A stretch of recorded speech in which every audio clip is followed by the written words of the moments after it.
అందరికీ నమస్కారం అండి ఫ్రెండ్స్. మనకి ఇప్పుడిప్పుడే మరొక బ్రేకింగ్ న్యూస్ అప్డేట్ అయితే రావడం జరిగిందండి. అదేమిటంటే 143 మంది కన్నుమూత, 58 మంది గల్లంతు అంటూ ఇప్పుడే మనకు ఒక బ్రేకింగ్ న్యూస్ అప్డేట్ అయితే రావడం జరిగిందండి. అయితే ఇందుకు సంబంధించిన పూర్తి వివరాలు అయితే మన వీడియోలో తెలుసుకుందామండి. ఎక్కడ ఏం జరిగిందనేది వీడియో మాత్రం ఎక్కడ స్కిప్ చేయకుండా చూడండి ఫ్రెండ్స్. అప్పుడే మనకి పూర్తి సమాచారం అయితే తెలుస్తుంది. ఇక లేట్ చేయకుండా వివరాల్లోకి వెళ్ళిపోదాము. ఇక వియత్నాంలో టైఫూన్ యాగి బీభత్సం కొనసాగుతుంది. భారీ వర్షం, వేగంగా గాలులు కూడా వీస్తుండడంతో కొండ చర్యలు విరిగిపడుతున్నాయి.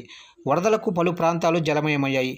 ఇక వరదల దాటికి 143 మంది మరణించగా 58 మంది గల్లంతైనట్లు ఆ దేశ వ్యవసాయ గ్రామీణాభివృద్ధి మంత్రిత్వ శాఖ బుధవారం ప్రకటించింది.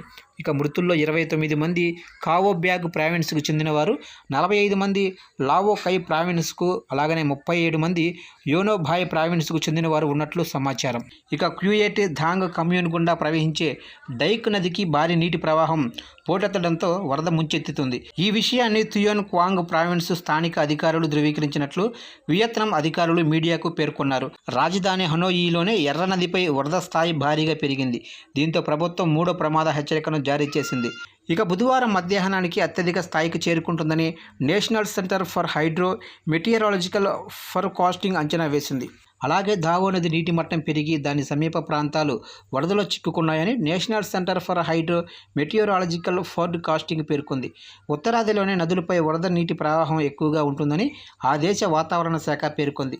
ఇక దశాబ్దాల కాలంలో వియత్నాంను తాకిన అత్యంత బలమైన తుఫాను ఇదేనని ప్రభుత్వం ఒక ప్రకటనలో పేర్కొంది.